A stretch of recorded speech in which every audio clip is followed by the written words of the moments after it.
काना करूछन madam order अच्छे वृद्धाश्रम खाना जीवा तो चेक चेक करथली हंदा काना काना छे देखाबी देखाउन एटा अच्छे भात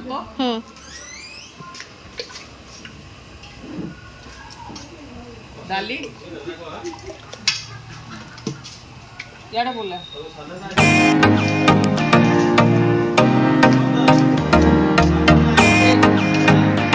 बजरा खट्टा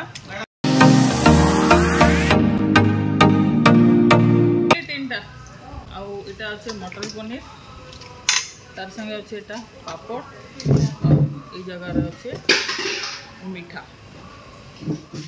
ई सबु खाना बिना प्याज लहसुन रे कस्टमर डिमांड रे प्रिपेयर होकरी पहुंची जाइतिला लोहरा डिपार जेन वृद्धाश्रम अच्छे इटा पहला नहीं इनके आमर आगरू किछि ना हला मिनिमम 5-7 थर ऑर्डर जाई सारलान डोनेशन लगे हो कि पार्टी लगे हो यदि बल्क अमाउंट रा फूड प्रिपेयर करवा के चाहछन तो हमको आराम से आपण माने कांटेक्ट करी पारबे।